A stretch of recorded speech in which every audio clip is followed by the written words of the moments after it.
We out back, roughly, there reprobates. was What's nothing more up? we You could know do, what it and so I've is. been You know what it pronounced is dead, with me. yes. Yeah. What stands out to you, Gene, as we listen to the doctor there? Well, I have a question. And the question is, he said Here that we go. with everything he did, he believed the cause of death was asphyxia. So, of Correct. course, immediately you say, okay, the knee to the neck, right? I mean, asphyxia, that's breathing, knee to the neck. He didn't know that. He really wasn't given that much information by paramedics, and I think no one knew, right, at the time. I told you this woman is a witch. This is witch. I told you.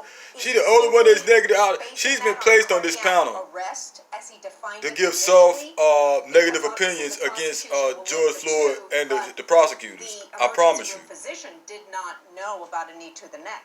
Great question. Those are the Joey, that's the kind of question the juror's going to try and piece together what all this means.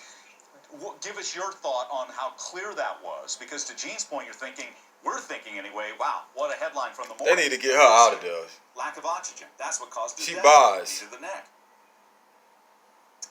Mike, are you asking me? Yes. Sorry. Joey, Yeah. She don't like black people like that. I promise you. I can look at her. Right? Because think about it. You have no information as it relates to a knee on the neck. You're just basing an opinion of what the cause of death Tell it, would be brother. on what you know. And in large measure, based on what Misty Maris said, I think, which is very important, the information you were provided by the emergency medical technician. So you're not drawing together a narrative consistent with what the prosecution wants you to say. You have no clue about a knee to a neck, but you do have a clue that in your medical assessment, there's a deficiency of oxygen. And so to the extent that you're rendering that conclusion, having no knowledge as to the knee to the neck, as a medical physician, a doctor, it would be the knee to the neck, and the prosecution didn't tell you anything to say about a knee to a neck. I will say this very briefly, Mike. I do think on cross-examination there was something that came up about this excited delirium issue, right? And the doctor said, I had no information as to the patient being emotional. I had no information as to, whether or not he was sweaty or anything else. We do know that he was very emotional. And so I do believe that on cross, he will say, look, you were able to rule out certain information based upon what you knew, correct? And that was because that was what you were told, and you were told that by the emergency medical technicians. If you had other information as to whether or not George Floyd was emotional, sir, could that render your conclusion or alter your opinion as to what the cause of death could be? Now, he'll say yes or he'll say no, but I do think focusing back on the main core of this, and that's as follows. He had no idea about this knee on neck, and he said it was lack of oxygen. I think that is compelling and substantial evidence, and credible evidence as to that knee causing that death. Okay, you just mentioned the term excited delirium. If I'm not mistaken, it was Officer Lane who made mention of that while George Floyd was on the ground, that he was concerned about that. So, Joseph Scott Morgan, define for us, what is excited delirium, and how could that play in here?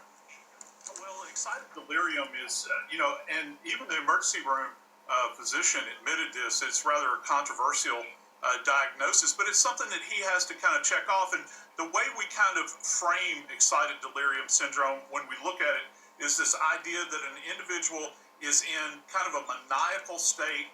Most of the time they're nonverbal. They're flailing about, kind of out of their mind at that point. Some research has indicated that this can be brought about by drug usage. Other people have even mentioned that this is some type of. It clearly said what the doctor said. She a witch, man. She the type of person, y'all Christian jigaboos, that witchy poo girl.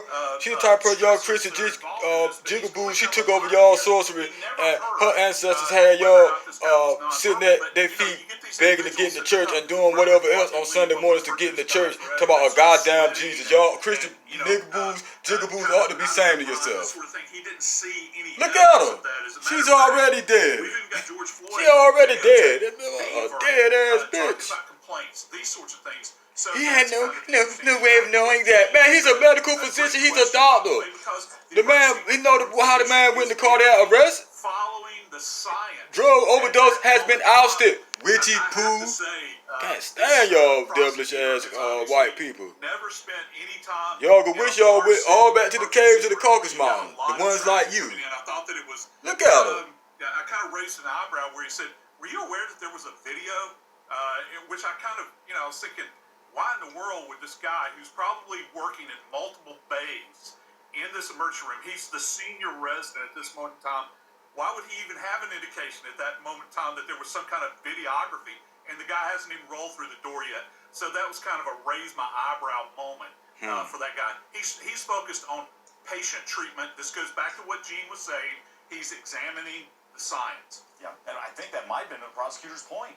That this Thank you. nothing's I'm glad it's some decent Caucasian people in America, man. Common sense is common sense. Nobody's not about to put they immoral put themselves out as being immoral, man, for white supremacy every single time, man. The world is watching. The world is watching, man. Did you receive a report that he had received CPR from any of the officers who may have been on the scene on May 25th, 2020? No.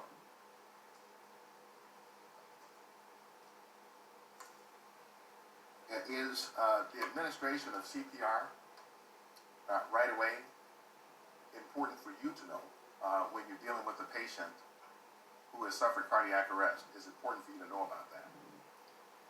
It is in the sense that it informs the likelihood of survival. And what do you mean by that, Dr. Langenfeld? It's well known that any amount of time that a patient spends in cardiac arrest without immediate CPR markedly decreases the chance of a good outcome. I bet.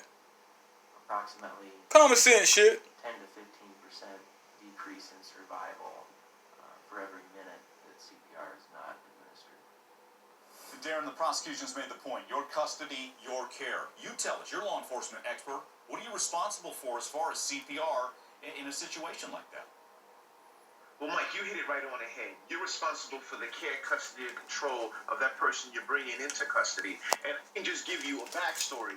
On many instances, I've seen cases where it's an officer-involved shooting, meaning a person that shot another officer had a second officer on the scene apply CPR to the perpetrator. So it's commonplace for police officers to introduce CPR.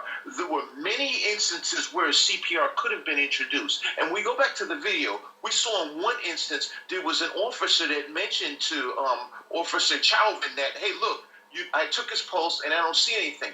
As opposed to the officer providing a level of CPR, he merely stated EMS is on the way. So you clearly And did not remove his knee from being gouged in the back of that man's neck. However, you disregarded that, and I see that from the viewpoint of this is an officer that was totally reckless in his actions, which subsequently resulted in the death of George Floyd. And Darren, let me stay with you because we're going to hear about training and what specific training Derek Chauvin received. But Yo, Ma, I got based some point opponents, on man. that We'll matter, get you're back, man. trained, See I'm who will guessing, action news. I get back at you, that if someone reprobate. is in your custody